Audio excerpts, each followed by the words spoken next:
सुप्रभात सभी का अभिनंदन। और खासकर सुषमा जी का आभार कि उन्होंने मुझे फिर से आज छत्रपति शिवाजी महाराज के गुणगाथा के लिए यहाँ पे आमंत्रित किया, जिनके नाम से गजस्पति, सूरपति, भूपति, स्वर्ण रत्न सिंहपति शिवाजी महाराज और वीर कन्या, वीर पत्नी, वीर जननी, जिजाऊ राजमाता, उनके गर्भ से उत्पन्न हुए महाराष्ट्र के भाग्य विधाता, उन दोनों ही माँ और पुत्र को हम सभी लोग सत सत नमन करते हैं, सत सत नमन करते हैं।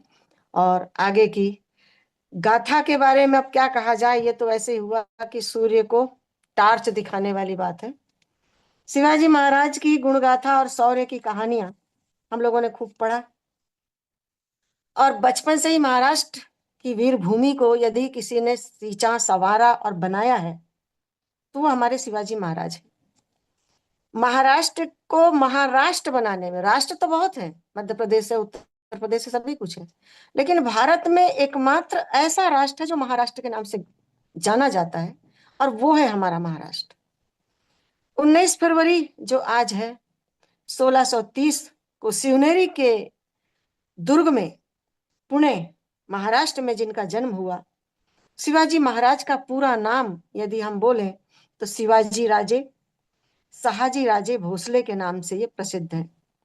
पिताजी शहाजी थे और माँ इनकी जीजा माता जो हैं। आज हम लोग आओगढ़े संस्कारवान पीढ़ी में आज जितने महिलाओं ने, जिन बहनों ने, जिन बेटियों ने अपना अनुभव शेयर किया, उससे तो सचमुच ऐसा लग रहा है कि शिवाजी आने में ज्यादा समय नहीं लगेगा। अब हमारी पृथ्वी पर राम कृष्ण की भूमि में फिर से ये जीव अवतरित हो रहे हैं, और परम पूज्य गुरुदेव का जो मनुष्य में देवत्व और धरती पर स्वर्ग का अवतरण का जो स्वप्न है वो साकार होगा। क्योंकि जब मैं 13 वर्ष की थी, जब माता जी के पास में थी, तो माता जी यही कहती थी कि नारी जिस दिन अपनी शक्ति को पहचान लेगी, अपनी क्षमता को पहचान लेगी, अपनी प्रतिभा को जान लेगी, उसी दिन युग परिवर्तन उतनी स्पीड से शुरू हो जाएगा। शिवाजी को बनाने में, हम आज जिनकी गुणगाथा गा रहे हैं, उनको बनाने में यदि श्रेय जाता है तो वो माता जीजा को जाता है। शिवाजी ने महाराष्ट्र की मिट्टी, माता और मातृभूमि के लिए अपना सारा दरबार और अपनी एक तलवार दोनों ही समर्पित कर दिया था। विश्व में अगर देखा जाए एकमात्र छत्रपति जिनको कहा गया है वो शिवाजी महाराज है। किसी के भी नाम छत्रपति नहीं लगा है, विश्व की बात है ये, महाराष्ट्र की नहीं। जीजा माता ने उनके जीवन में डर नाम की वस्तु तो खत्म ही कर दिया था। और डर जब मनुष्य या माँ अपने बच्चे के दिमाग से हटा देती है तो वो बच्चा शौर्य और वीरता का प्रतीक बन जाता है। सैनिकों के जीवन में भी हम यही देखते हैं कि जब तक माँ अपने कोख में उस पल रहे उस शिशु को ये आभास नहीं करा देती कि तू शौर्य से जागृत हो जा, तेरे अंदर साहस जागृत हो जाए, तो ये कोई पल की बात नहीं कि वो उस देश की सुरक्षा के लिए कभी आगे ना जाए। शिवाजी महाराज के बारे में कहा गया है कि उनके साथ में जो व्यक्ति थे वो कैसे थे। 65 किलो की तलवार को लेकर चलने वाले, 65 किलो की तलवार को लेकर चलते ही नहीं थे, वो तलवार को चलाना भी जानते थे। ऐसे उनके साथ में थे वेशा जी। अरे बाजीराव जी के बारे में तो कहना ही क्या है। 2000 सैनिकों से अकेला जूझने वाला व्यक्ति अगर था तो बाजीराव जी थे। तानाजी का जब एक हाथ टूट गया था, फिर भी उन्होंने अपने दुश्मनों से लोहा लिया था, वो थे तानाजी। अकेले ही शत्रुओं की छावनी में घुसकर उस छावनी को तहस नहस कर देने की ताकत यदि थी तो वो थी हमारे धनाजी में, और वो कौन थे? शिवाजी के साथ में थे। एक ठान्या शेर को अकेले बीच से फाड़ देने वाला व्यक्ति जो था वो संभाजी था। अब शिवाजी कौन है इनमें?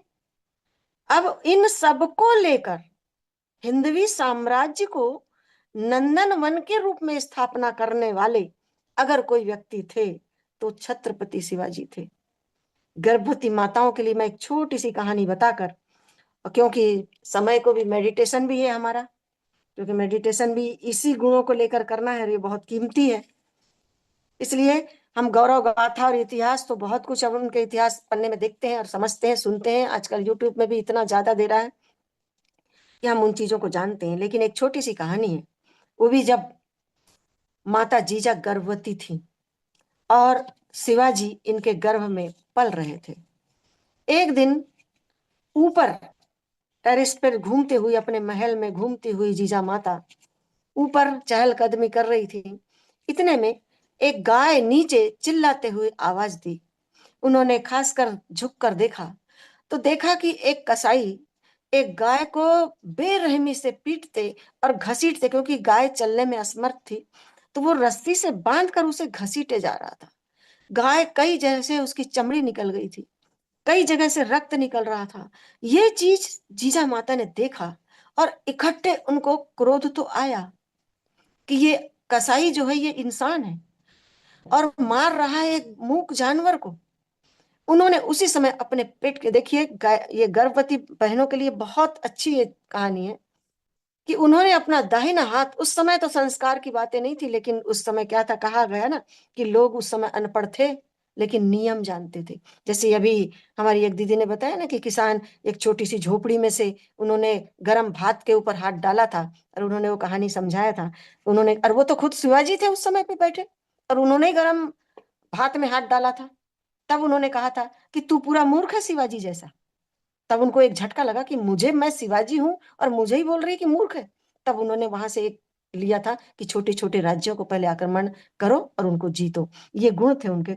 तो इन्होंने उसी समय अपने हाथ रखा और कहा कि यदि मेरे कोख में ये संतान अगर पुत्र है तो हे पुत्र, तुमको मैं आज से ही एक ऐसा आशीर्वाद प्रदान करती हूं कि जो भी व्यक्ति गाय के प्रति इतने बेरहमी से व्यवहार करेगा उसकी गर्दन तो उतार देना।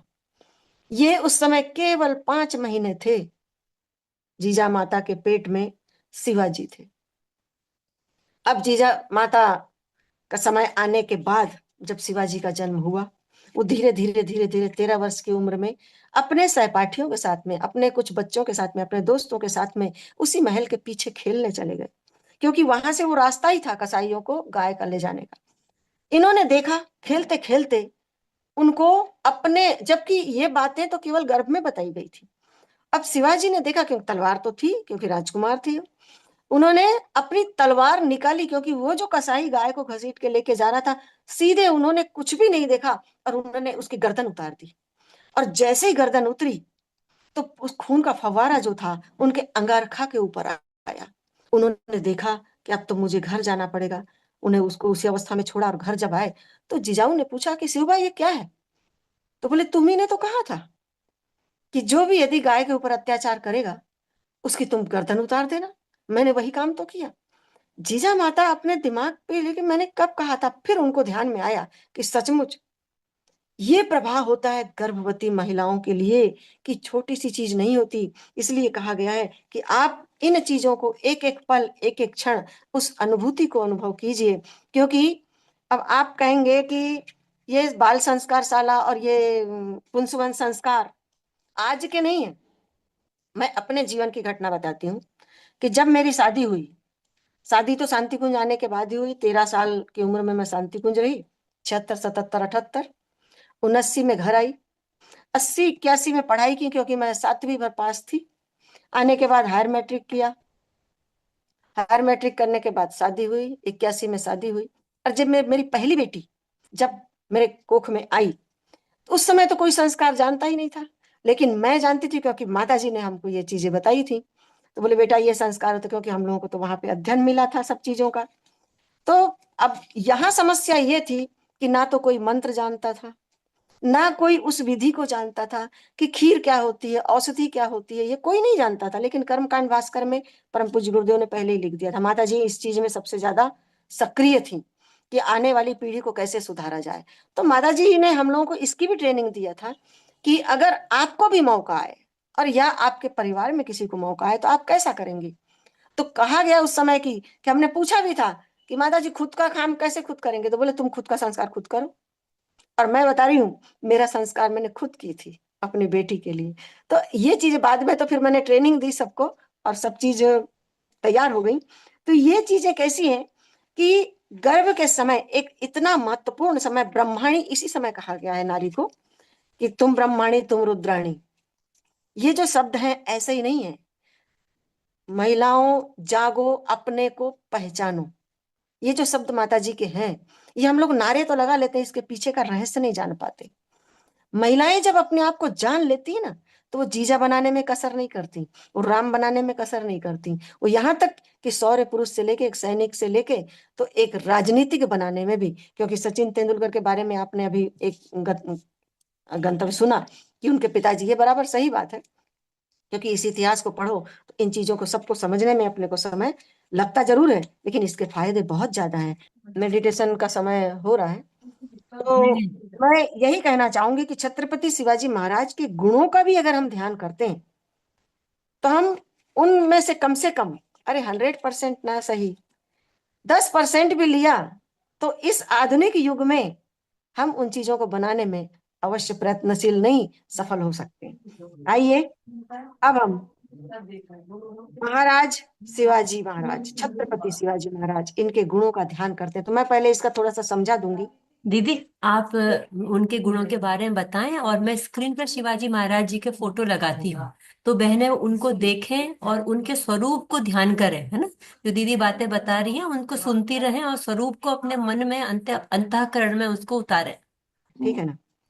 ठीक है, सभी लोग थोड़े सतर्क हो जाएं, क्योंकि ये मेडिटेशन का प्रश्न है। आपने सुना होगा कि रामायण में सबरी को 9 भक्ति मिली थी।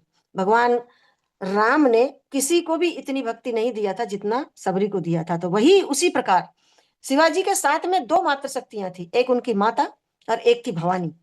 तो भवानी के 9 स्वरूप को हम यहाँ पर आपसे शेयर करेंगे। कि सबसे पहले भवानी का स्वरूप है शैलपुत्री का।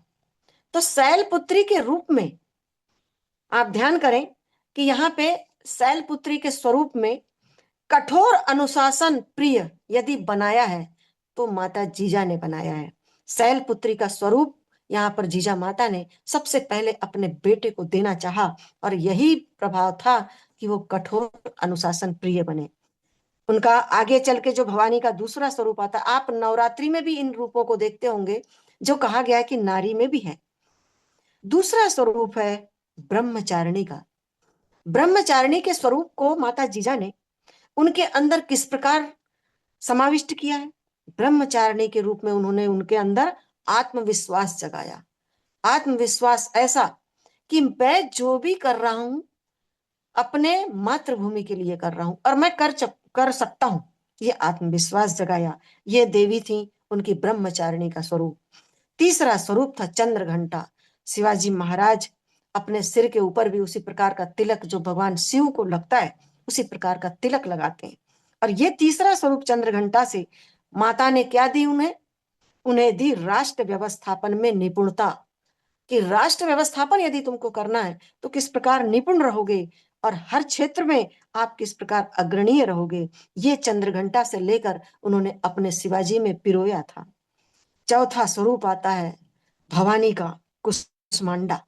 कुष्मांडा जो थी और ये जो देवी है, ये दूरदर्शिता की प्रतीक है। तो शिवाजी महाराज को यदि दूरदर्शी बनाया, दूरदृष्टिकोण दिया, तो वो दिया है माता जीजा ने। उन्होंने ये बताया कि कुष्मांडा की भवानी को आप सुमरना बहुत सरल है, लेकिन उससे दूरदर्शिता, दूरदृष्टि लेना, और ये शिवाजी महाराज में ऐसी कुछ भरी हुई थी कि उनको सबसे पहले दूर का पहले दिखाई देता था, पास की हो तो बाद में चिंता करते थे। पांचवा स्वरूप है स्कंद माता का। भवानी का स्कंद माता का जो स्वरूप है वो है समय सूचकता। समय सूचकता की का अर्थ ये है कि हमको इसी समय क्या करना है, वो बाद का नहीं। मैंने तत्परता वाली बुद्धि स्कंद माता से लेकर और जीजा माता ने, माँ अपनी माता से लेकर भवानी से शिवाजी महाराज में पिरोया था।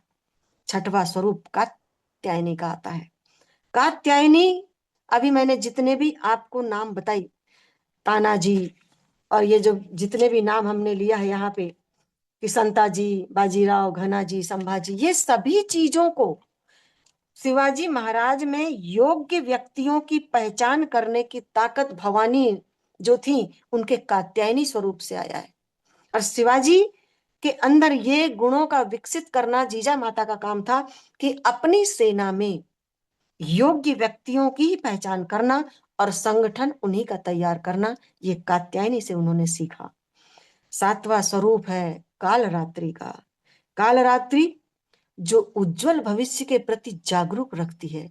ये सत्ता, ये मातृशक्ति सातवें स्वरूप में इतनी चरम सीमा पे रहती है कि उज्जवल भविष्य किस प्रकार हो और उसके लिए तुम्हें किस प्रकार जागरूक रहना चाहिए कि आप अपने बच्चे को किस प्रकार उज्जवल भविष्य की ओर लेके जाएंगे, ये माता कात्यायनी ने दिया।